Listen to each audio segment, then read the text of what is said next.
Olá amigos do canal Academia Olímpia, tudo bem pessoal? Hoje a gente está aqui para fazer tipo um recall nas informações, né? Na verdade, o que a gente tem que fazer agora é uma atualização, né? Uma atualização é o termo mais adequado. Por quê? Porque a gente foi estudando ao longo desses anos e coisa e tal, e conforme as informações foram aparecendo, a gente foi trazendo ela aqui, foi debatendo sobre, mas as informações que nós tínhamos na época. Agora a gente começa a ter outro nível de informação, né? E muito do que a gente juntou ao longo desses últimos 7 anos aí começam a fazer mais sentido. A gente começa a montar as pedras do quebra-cabeça.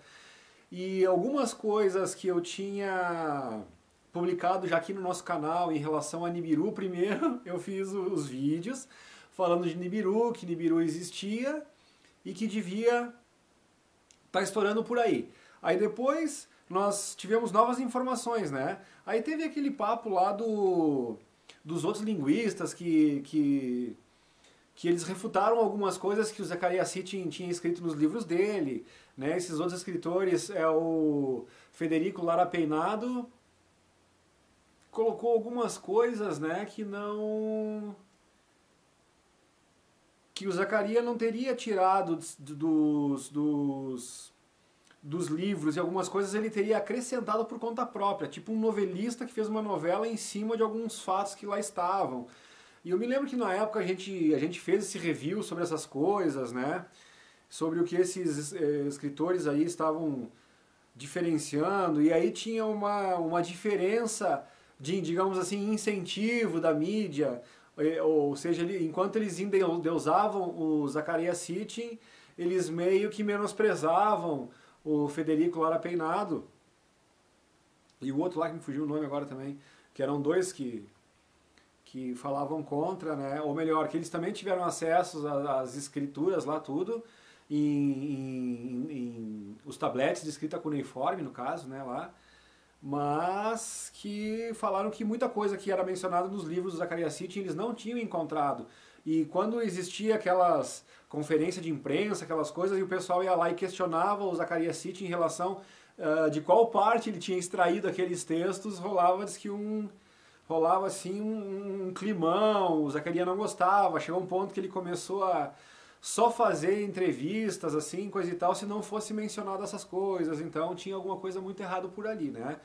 E agora a gente conhece aqui o Felipe Castelo Branco, que ele é um pesquisador ali do Dáquila, e ele estudou ufologia desde os 13 anos de idade dele e tal, ele conheceu pessoalmente o Zecharia Sitchin, e daí foi através dele que nós soubemos algumas coisas, por exemplo, assim, que o Zecharia tinha uma sala no Rockefeller Center. Então isso não é para qualquer um, né? Lá no prédio do Rockefeller Center. E então é claro que ele tinha sido apadrinhado por esses caras do sistema aí, né? A gente começa a ligar os pontos agora. Então ele foi, digamos assim, autorizado a fazer esse documentário, ou pseudodocumentário, né? Com meias verdades, aquela velha colcha de retalhos, né? Só que muita coisa foi disfarçada porque ele não poderia abrir, ele não podia revelar. Então, para aqueles que pesquisassem um pouco mais sobre a origem da Bíblia, sobre os primórdios da história, e chegasse lá na história suméria, que até há pouco tempo se achava que era a primeira escrita cuneiforme, né? E a primeira linguagem lá, depois a gente ficou sabendo de Ratanabá, que é muito anterior aos próprios Anunnakis ainda, né? Ratanabá já existia, que eram os Murios. Então tem muita história vindo à tona aí, tá ficando bem legal isso aí, né? Mas voltando lá ao Zecharia Sitchin, então a ideia dele era justamente mostrar para as pessoas que a origem da humanidade era ali, para nós achar que não tinha nada antes daquilo ali. E aí vem toda a história de Ratanabá contando a verdadeira história da humanidade, né? Da verdadeira civilização, e para surpresa de nós brasileiros, não começou lá no Oriente Médio, Mesopotâmia, onde é o Iraque hoje, aquela história toda, né? Não foi lá que começou a civilização, foi aqui no nosso Amazonas, aqui na América do Sul. E o mais legal disso, gente, é que assim, ó, todos esses registros arqueológicos, um complexo com várias cidades, está tudo soterrado ali embaixo da Amazônia. E dentre todas essas cidades tem Ratanabá, que é a capital, que é o centro, né? É o centro cultural do mundo. Ali começou, se espalhou dali. Então eu quero que vocês pesquisem, eu sugeriria que vocês pesquisassem os caminhos de Piabiru. Então tem diversas ligações, até lá na Europa o caminho de Compostela é uma parte dos caminhos de Piabiru, né? Anda por toda a América Latina, tem ligações diversas com diversos países. A construção da muralha da China tem alguma ligação, ou seja, gente, o mundo antigo era todo ligado, começou aqui no Brasil. Olha que interessante tudo isso, né? E se vocês forem pesquisar sobre Ratanabá, sobre caminhos de Piabiru, sobre cidades perdidas na Amazônia, sobre pirâmides na Amazônia, gente, tem muita coisa aí, tem muita coisa. No além das nuvens lá, né? O além da nuvem, melhor dizendo, do Márcio lá, bastante material e tem um monte de gente falando sobre isso. São informações privilegiadas dos nossos amigos de cima, lá que passaram pro pessoal do Dáquila Pesquisas. Então eles sabem o que tem lá dentro, né? A nível de tecnologia, a nível de energias. E aí, gente, a gente está falando de energia bioplasmática, de frequências sonoras, de luz condensada, energia escalar. Então tem um monte de coisa muito legal, né? Que no momento que isso for liberado para a humanidade, vai ser um grande avanço científico, né? Mas voltando lá no Zaccaria Sitchin, então, pessoal, então, e sobre Nibiru, tá? Então, como o Zaccaria Sitchin tinha que esconder essa verdadeira história, que era Ratanabá, que era os Murios, esse é o tesouro que está escondido na Amazônia, aí, então ele fez todos aqueles livros, porque para quem fosse pesquisar a origem da humanidade, né, ia chegar lá nos Anunnaki, né, com aquela história de que eles vieram de fora, não tinha nada aqui, eles criaram o homem, e por aí afora poderiam ser considerados até os deuses, né? Foram vistos como os deuses, os criadores da raça humana. E de certa forma isso procede, porque esse corpo da raça adâmica que está aqui, que somos todos nós, né? Realmente esse corpo foi desenvolvido pelos Anunnaki com o DNA deles, então por isso que eles são parecidos com nós, eles são humanos, só que são gigantes, né? Aí quando são gigantes, pelas próprias tabuletas cuneiformes que mostram os desenhos da Anunnaki lá, os seres humanos de pé, né, eles dão na altura do joelho, mais ou menos, do Anunnaki sentado. Então a gente presume que o cara tinha lá 6, 8 metros de altura, né, mais ou menos. É bem alto. De 4 a 8 metros de altura que seja, né. Por mais que a gente erre o cálculo, o cara é muito alto. Enfim. E falando em errar cálculo, o interessante é que tinha aquela coisa de Nibiru, né? Daí então tinha, Nibiru vai vir, Nibiru vai distribuir, Nibiru é o planeta chupão, Nibiru não sei o que, não sei o que. E aí chegou um outro livro na minha mão, que é o Trilithon, que aliás o autor é um grande amigo meu. Aliás, um beijo, querido, para tu e toda a tua família. Aí o autor do Trilithon, quando ele me autorizar, eu posso dizer o nome dele, por enquanto não.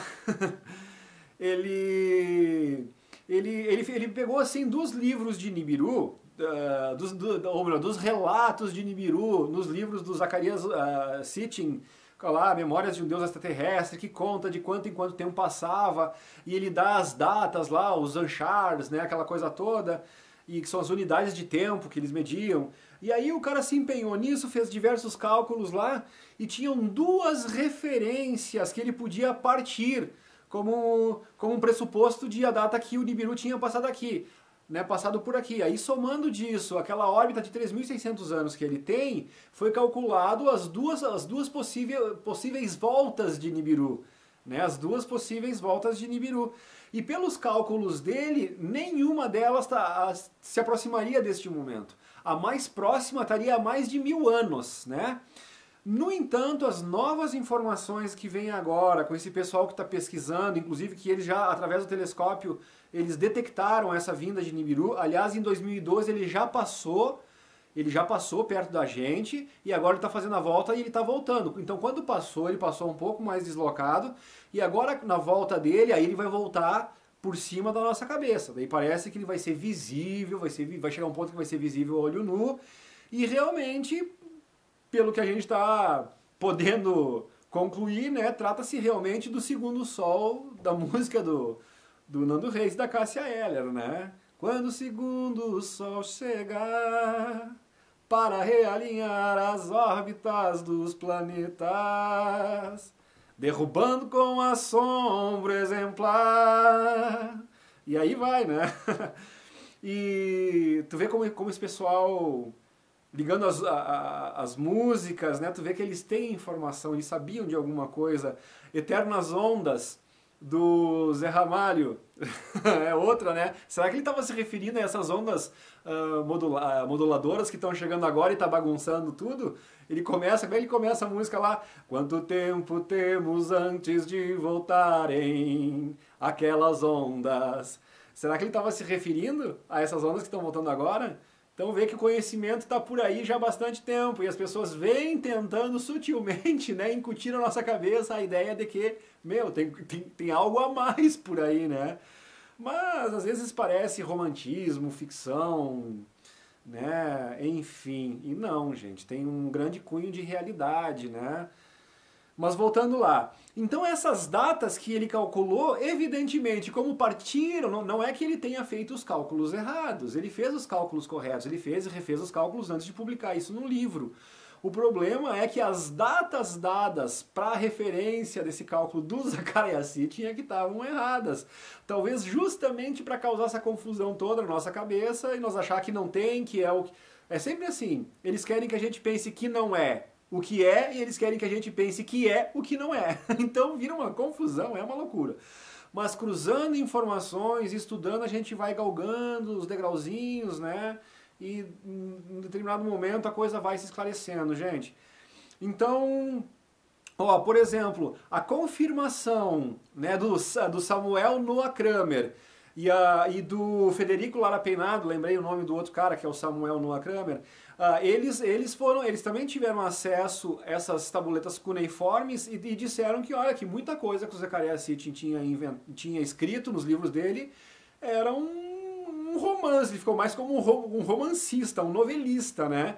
Foi criada toda uma história com diversos diálogos, aquela luta do rei Anu, onde ele morde o testículo do outro, aí a luta entre Anu e Alalu. Aí Alalu é destinado a morrer em Marte e hoje tem lá uma homenagem, uma estátua que é aquela cara, o rosto de Marte, né? Seria uma homenagem feita a Alalu, ou seja, cara, é complexo. O pior é que parece que tem uma foto em Marte mesmo, com uma cara lá, né? Agora, parece que essa luta entre Anu e Alalu também foi mais uma parte da criatividade fértil do Zakariassy em cima da novela, né? Mas então, gente, o que a gente está sabendo agora é que Nibiru realmente está chegando aí. Então, quem lê o Trilliton lá, né, não vão ficar bravo com o autor lá, cara. O autor fez os cálculos exatos em cima das premissas dadas pelo Zakariassy. Aí vem o Felipe Castelo Branco e confirma com nós que o Zakariassy tinha uma sala dentro lá dos prédios dos Rockefeller, ou seja, ele era apadrinhado pelos caras, né? E para que ele falasse a versão, digamos assim, não tão real dos fatos. Então é aquelas pinceladas de meia-verdade, mas dando o intuito que eles querem dar sempre, né? Sempre com a percepção que eles querem que a gente tenha. Aquela velha história do controle cognitivo através da informação que eles nos passam. Não é mole isso, né, gente? Mas estamos avançando. Então, sim, gente, sim, vou ter que ir lá nos meus vídeos de não é Nibiru, o terrorismo em cima de Nibiru, porque tem neguinho que realmente, né, nossa, Nibiru, né, vai chegar, vai destruir tudo. Agora sim, pessoal, a gente tem que ter o equilíbrio e saber discernir. Pelo que o Rafael Hungria estava falando numa live que eu vi ontem dele com ele e o Eli Jones, muito legal o canal dele Jones também lá, Eli Jones, né? Quando houve o último dilúvio, parece que Nibiru também estava por perto e a passagem desse astro ele faz parte do nosso sistema Terra, né? O sistema Terra como um todo. Então esse Nibiru, quando passou por aqui a última vez, realmente ele causou algumas conturbações, vamos dizer assim, né? ele é um astro muito grande, então sim, teve algum problema, algumas turbulências em função a isso aí, né? Mas junto com isso aí também houve a explosão. Olha que interessante isso, gente. Houve a explosão de uma bomba atômica pelos Anunnakis. Os Anunnakis explodiram uma bomba atômica e essa bomba atômica, né, ela desprendeu um imenso bloco de gelo, pelo que eu entendi, no mar, que causou um tsunami que entrou costa dentro, varrendo tudo, né? E parece que desde então o Ratanabá e toda a nossa floresta amazônica ali, ela foi soterrada a partir daquele momento, toda aquela civilização que ali estava foi soterrada e soterrada está lá até hoje. E aí a gente vai linkando as coisas, né? Então olha só, os Anunnaki, né? Então o desaparecimento de Ratanabá, né, foi no segundo dilúvio, foram vários dilúvios, pelo que o Rafael fala, né? E, gente, assim, ó, da mesma forma como eu trouxe as informações de Nibiru e dos Anunnakis para vocês, e nós estamos fazendo algumas correções agora, não quer dizer que no futuro eu não vá fazer algumas outras correções, mas aos pouquinhos a gente vai ajustando e vai ficando cada vez mais claro o entendimento sobre essa história toda, né? Porque é bastante complexo.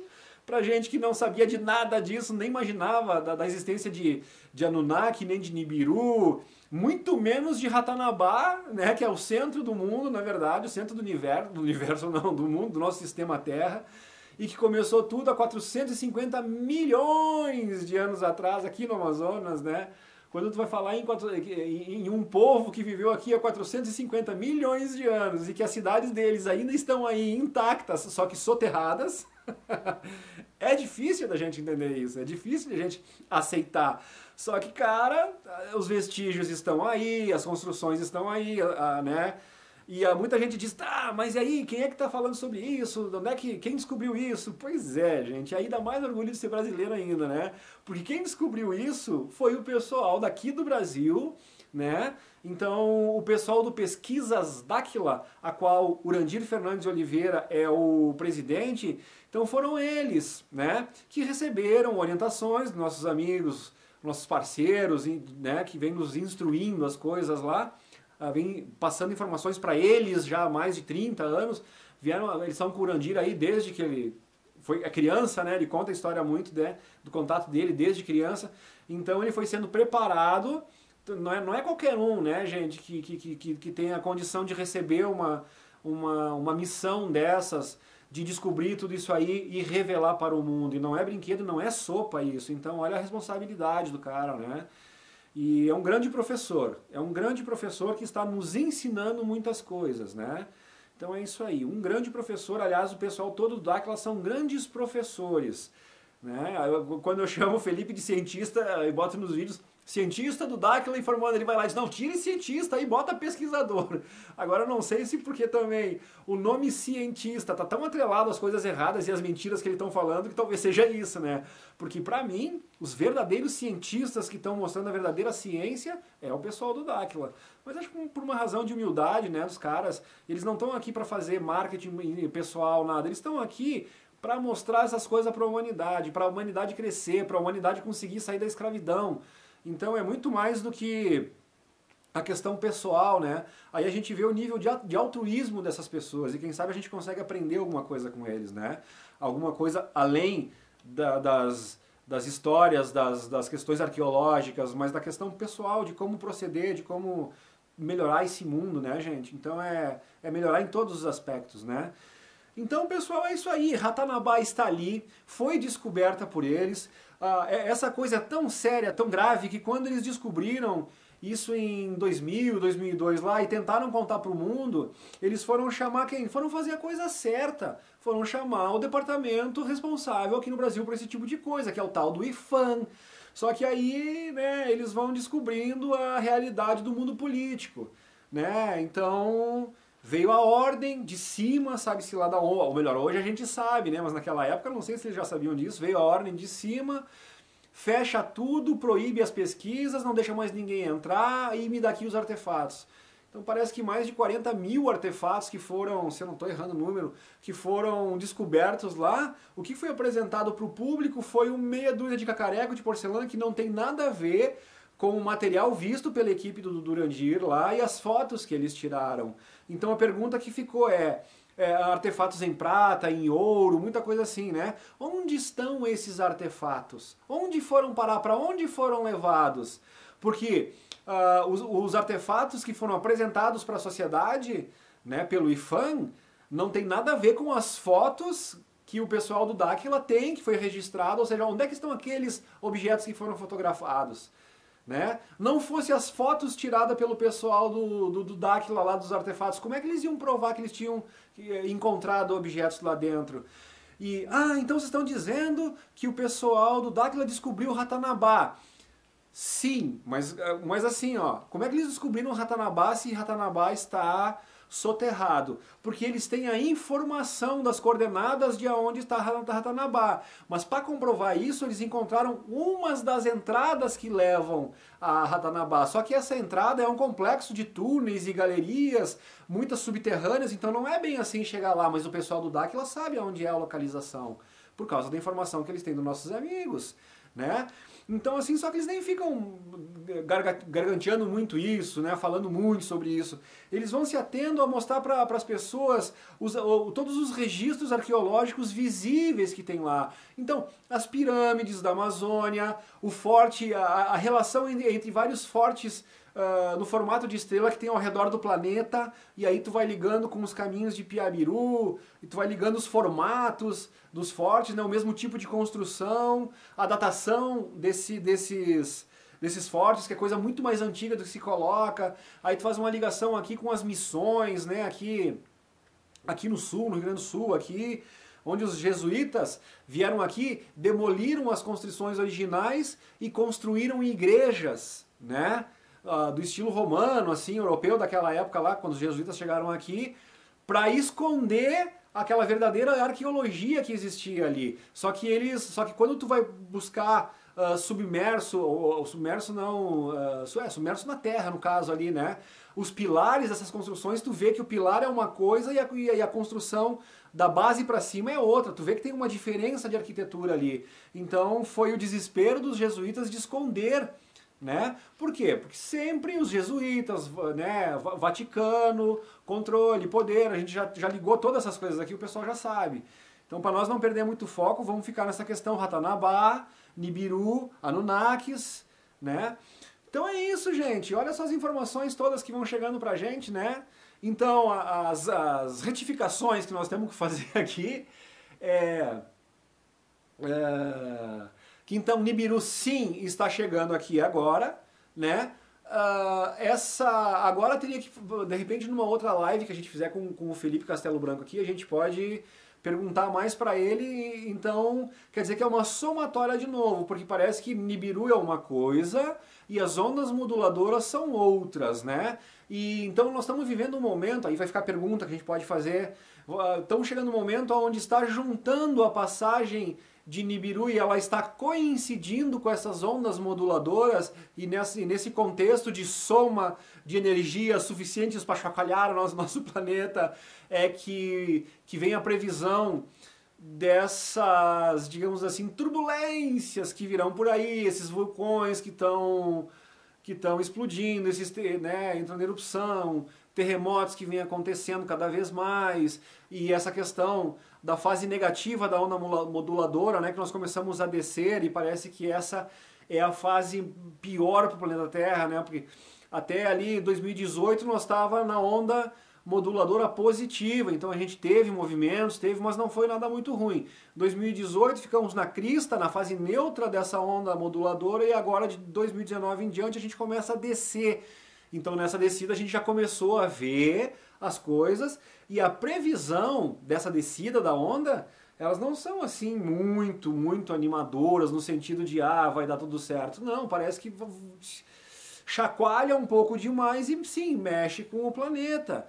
Então assim, existe tecnologia que vai possibilitar que a gente possa passar tranquilamente por esse tipo de coisa. A gente vai conseguir se defender, né? Porque tem gente que vê o nosso planeta de fora, que sabe o que está acontecendo e tem como nos instruir para nós fazer a coisa certa para se proteger disso. Só que as pessoas têm que saberem, né? Para elas poderem se proteger, elas vão ter que ter a informação de como se proteger. Então ficar nessa de eu não quero saber sobre isso, não vai ajudar muito. Então o nosso aconselhamento é busque conhecimento, porque com o conhecimento é que a gente vai saber como se preparar. Nós temos uma janela aí de uns 3 anos, parece, para essa fase mais difícil que seria essa mini era glacial, que de novo, pessoal, é que nem quando eles falam em tsunami, aí as pessoas, não, porque vai vir uma onda de 20 metros de altura, e que nem o Felipe diz, a gente não precisa hollywoodizar a situação para que ela seja uma tragédia ou catastrófica, né? Se tu imaginar que tu vive numa cidade litorânea e tu tiver meio metro, 1 metro de água que venha do mar, mas que venha e fique de forma permanente por causa de um movimento, e ela não escoa mais de volta para o mar, vocês conseguem imaginar a dor de cabeça para uma cidade litorânea que fica aí, que seja nas canelas, embaixo d'água, que seja meio metro embaixo d'água, mas que essa água não escoa mais? Vai virar uma Veneza da vida? Como é que fica isso, gente? Tá entendendo? E em relação a essa mini era glacial, parece que lá no hemisfério norte vai pegar mais pesado. Então lá as perspectivas, aí, as previsões são de chegar a 70 negativos. Aí tu pensa lá, tá, mas lá eles encaram lá 20, 30 negativos, eles já têm uma estrutura. Mas 70 parece que começa a ficar mais complicado. Mas a pergunta é, aqui no Brasil, que nós não estamos acostumados com muitas temperaturas, embora nos últimos anos, no último inverno ali, chegou daí em alguns lugares de Santa Catarina aqui, Urubici, parece que é o nome do lugar lá, que eu nunca tinha ouvido falar, chegou a -8, aí opa, -8 aqui no sul, né? Aqui em Gramado, que é frio pra caramba, chega a -0, fica 0, -1, -2, -3, quando muito, São José dos Ausentes, São Francisco de Paula, né? Agora, esse tal de Urubici aí com -8 como fez, algo está acontecendo. Então essa história de aquecimento global é uma mentira, nós estamos entrando nessa fase de resfriamento do planeta e esse último inverno também, nós tivemos uma nevasca aqui agora nevasca, porque para nós foi uma nevasca. Todo mundo correu para filmar, para mostrar, então não é nenhuma novidade. Todo mundo sabe a neve que deu aqui em Gramado. E fazia tempo que não dava uma neve desse jeito, né? Os flocos de acumular, como deu. Então é aquilo que eu digo, não adianta o que as pessoas vêm falar para nós ou dizer de aquecimento global, de não sei o quê. O que a gente está vendo, o que a gente está constatando com os nossos olhos é outra coisa. Né? Então o que nós estamos constatando é que sim, nós estamos entrando num período de resfriamento. Né? E esse resfriamento vai ter um ápice. Esse ápice vai ser de 3 a 6 meses. Mínimo de 3 meses. Então vamos na mais otimista das hipóteses. Imagina aqui no sul, nós, por exemplo, ficando 3 meses com nossos canos de água tudo congelado. Como é que faz? Para tomar banho? Como é que tu faz para se alimentar? Como é que tu faz? A gente tem que pensar nisso. E outra, quem é que vai se lembrar de esvaziar todos os canos, né? Porque se deixar um cano d'água congelar cheio d'água, provavelmente ela vai expandir e vai estourar todo o teu encanamento. Já pensou a dor de cabeça? Vocês estão entendendo por que sim, para evitar muito transtorno e muita dor de cabeça e muito prejuízo, é bom a gente ficar antenado e a gente se preparar com antecedência para não ser pego de calça curta, né? Então, quando nossos amigos vão lá e tudo que eles dizem para nós é busquem conhecimento. E a ajuda que eles estão nos dando é passar esse conhecimento. Conhecimento para desenvolver tecnologias, para atravessar essa crise, né? Técnicas de construção, que nem muita gente ridicularizando os igluzinhos dos zigurates, aquelas cidades, aquelas casinhas, aliás, lá na cidade Zigurates, que é do pessoal do DAC, lá do Urandir, lá, as casinhas em forma de iglu, né? Então tu vai lá, o Ricardo Molina, no programa do Rodrigo Porchat, ridicularizando aquilo tudo, né? Será que ele sabe que aquelas casinhas resistem a ventos de 400, 450 km por hora? Né? Então tem, além da ressonância harmônica, eletromagnética, de ondas e tal, que aquelas estruturas todas fornecem, né, ajudando a equilibrar, a equalizar essa questão das ondas do corpo com as ondas do ambiente. Ou seja, muita coisa que a gente não sabe e fica falando, né, só menosprezando, e no entanto tem tecnologia avançadíssima. Outra coisa que a gente vem descobrindo, conforme os pesquisas do Dáquila vão avançando, é que essa nossa tecnologia, essa nossa eletrônica que eles fazem aqui, é um bocado de coisa complexa e coisa e tal, e é para justamente nos limitar e nos segurar. Né? Porque parece que os grandes artefatos tecnológicos eles são muito mais simples e com menos componentes do que a gente imagina. Então quando tu abre um aparelho eletrônico e tu vê vários resistores, condensadores e não sei o que, capacitores e né, aquela coisa toda e um monte de pecinha ali e é circuito integrado e é... E tu caramba, né? Pra fazer isso aqui tu tem que ser um gênio, tem que ser um cientista. E aí tu descobre que às vezes que um pedaço de metal, com um pedaço de cristal, com um pedaço de rocha e com argila e com algumas coisas naturais combinadas, tu tem alguns resultados realmente bem surpreendentes. Então a gente vai se dando por conta que houve sim um agente complicador que é para emburrecer a humanidade, que é para nós achar que as coisas são muito mais difíceis, muito mais inatingíveis. E aí quando tu vê algumas tecnologias desenvolvidas lá, quando tu olha para aquilo parece ser uma coisa retrógrada ou antiquada, né? E aí quando tu vai lá e tu descobre que aquilo é ao contrário, é extremamente simples e revolucionário de tão avançado que é a tecnologia que está ali. Né? Parece arcaico, mas não é. Então é essas coisas que estão vindo para nós aí, gente, e que vão revolucionar, vão chacoalhar os pilares históricos, porque a história do Brasil, né, a história do Brasil, a história do Brasil é diferente, e o que mais implica é que essa diferença, né, na história do Brasil implica na diferença da história do mundo. Então, a história da humanidade, ao ser reescrita a história do Brasil, vai ser reescrita por tabela a história da humanidade. Imagina que polo turístico vai virar o nosso país, né, quando as pessoas resolverem, digamos assim, limpar a parte onde tem as cidades, onde estão os registros arqueológicos lá. Imagina o mundo querendo ver o verdadeiro berço da civilização. Imagina a oportunidade das pessoas conhecerem cidades que estão aí há 450 milhões de anos. Entendeu? Quem vai querer ir para a Europa ver pirâmide do Egito? O pessoal vai querer, o mundo inteiro vai querer vir passear no Brasil. Então, as possibilidades para esse nosso país, além de ser o país celeiro do mundo, que alimenta o mundo, né? Gente, de nós ter tudo aqui, esse povo, olha o povo brasileiro. E falando no povo brasileiro, só para fechar esse vídeo, muitas pessoas estão brigando com a maneira que o presidente tá levando, né, o nosso país, como ele está dirigindo as coisas lá. Cara, a informação que a gente tem ali é que ele está tentando fazer a coisa certa, que ele está realmente do lado do povo e que ele está sendo bem orientado.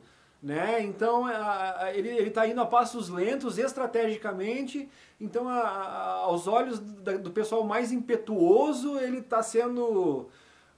ele está recuando muito, está sendo covarde. Não, né, ele está às vezes parecendo que ele está perdendo algumas batalhas, mas visando a vitória da guerra lá, então gente, lá no final. Então, e essa guerra implica não só, por mais que muitas pessoas não consigam entender, por mais que muitas pessoas acham que a coisa funciona do presidente para baixo, aqueles que estão mais ligados na questão geopolítica e além disso na questão exopolítica, né? Essa galera aí tá sabendo que dos presidentes para baixo é marionete. Então, para falar a verdade, o que mais está tentando romper os fiozinhos, né, desse operador do governo oculto é justamente o nosso presidente. Eu não sei se seria exagero afirmar mais ou menos que é basicamente uma luta do mundo contra o Brasil. E por que o mundo contra o Brasil? Porque tudo que pode sustentar o mundo nos próximos anos, principalmente agora durante essa fase mais conturbada aí, é justamente o Brasil. Pela questão aonde ele está localizado, então todo o pessoal, os governantes, sabe que o hemisfério norte será muito mais atingido, pela capacidade de produção de alimento que nós temos aqui no Brasil já hoje, né? Então tu imagina, o Brasil alimenta 1 bilhão de pessoas e nós somos 200 milhões de brasileiros. Imaginemos que, se por alguma razão a gente quisesse fechar as portas para o resto, aí é claro que isso nunca vai acontecer, porque a missão do Brasil é de alimentar o mundo mesmo, nessa questão de ajudar, de contribuir nessa parte. Mas tu imagina, se o Brasil produz comida para 1 bilhão de pessoas e tem 200 milhões de brasileiros, é muito fácil supor que nós não teríamos problemas de alimentação se a gente resolvesse deixar o mundo se explodir aí fora. Começa a entender o potencial do nosso país e por que o mundo inteiro está querendo tanto vir para cá, né? Então a gente tem que ter cuidado com todas essas visões que a gente tem de covardia do presidente, coisa e tal, e vamos dar um voto de confiança pra gente aí, pra ele, né?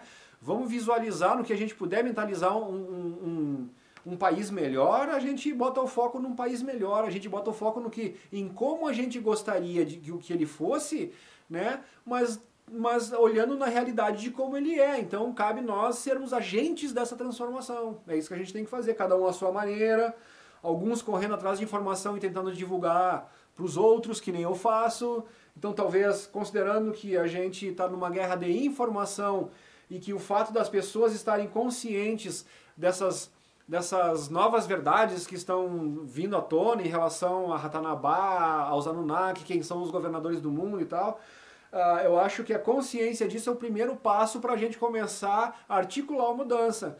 Então, talvez, numa guerra de informações, se cada um de nós for soldado da informação, então, em primeiro lugar, tentar se informar do que realmente está acontecendo, buscar conhecimento de verdade, de diversas fontes, né? E quem puder, a maneira que for absorvendo essas informações, também ajudar a propagar essas novas verdades, esse novo nível de consciência que a gente está alcançando, a gente acelera o processo. E quanto mais a gente fizer esse tipo de coisa, mais rápido as coisas boas que estão aí esperando vêm para nós. Tá, pessoal? Então, por enquanto, esses foram as reavaliações, né? Então, Nibiru está chegando, vamos se preparar de uma forma boa. E é isso aí, pessoal. Beijão!